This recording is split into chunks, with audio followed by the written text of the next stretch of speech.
बैंकों के चक्कर लगाते लगाते क्या आप परेशान हो गए हैं? और वहीं बैंकों के धोखाधड़ी के मामलों की वजह से भी क्या आप परेशान हो गए हैं? आए दिन बैंकों से धोखाधड़ी के मामले भी लगातार उजागर होते रहते हैं, लेकिन अब आपको बता दूं कि इसकी वजह से परेशान होने की बिल्कुल भी जरूरत नहीं है। अब बैंकों में धोखाधड़ी के मामलों पर शिकंजा कसने के लिए बड़ा फैसला लिया जा रहा है। दरअसल आपको बता दूं कि अब बैंकों के साथ जो धोखाधड़ी के मामले लगातार सामने आ रहे थे, अब वैसा बिल्कुल भी नहीं होगा और आपको भी बैंकों का चक्कर बार बार लगाना नहीं पड़ेगा।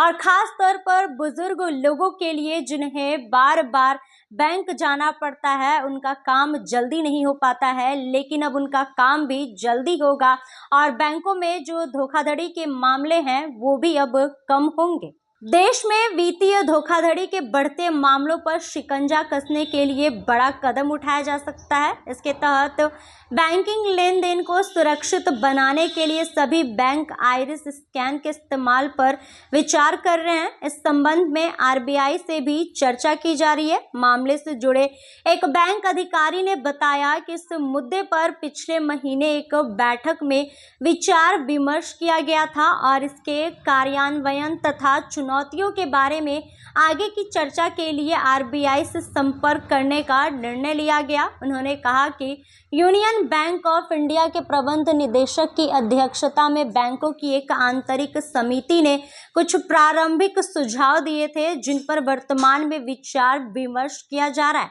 यह विकल्प खास तौर पर वरिष्ठ नागरिकों की सहायता के लिए लाया जा रहा है। उम्र बढ़ने के कारण बुजुर्गों की उंगलियों के निशान भी अलग हो जाते हैं, जिसके कारण उन्हें सत्यापन में परेशानी का सामना करना पड़ता है। इसी तरह की एक घटना में एक 70 वर्षीय पेंशन भोगी महिला को बैंक से खाली हाथ लौटना पड़ा था, क्योंकि उसके अंगूठे के निशान बैंक के रिकॉर्ड से मेल नहीं खाते थे। बाद में एसबीआई ने इस मामले में संज्ञान लेते हुए महिला को पेंशन मैनुअल तरीके से जारी किया।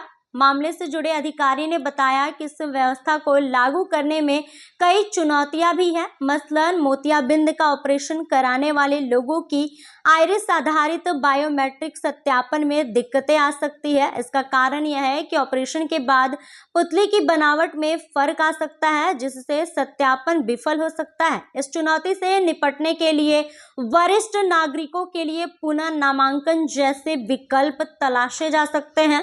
इसमें बैंक खाते को हाथों की अंगुलियों के अलावा आंखों की पुतलियों को स्कैन कर लिंक किया जाएगा। जब भी ग्राहक लेन देन करेगा तो उसका आइरिस स्कैन किया जा सकता है। वर्तमान में आधार सक्षम भुगतान प्रणाली या एईपीएस के तहत पीओएस पर ऑनलाइन इंटर ऑपरेबल वित्तीय लेन देन आधार का उपयोग करके किया जा सकता है। वहीं देश में सार्वजनिक क्षेत्र का सबसे बड़ा बैंक एसबीआई भी आइरिस स्कैन के विकल्पों की तलाश कर रहा है।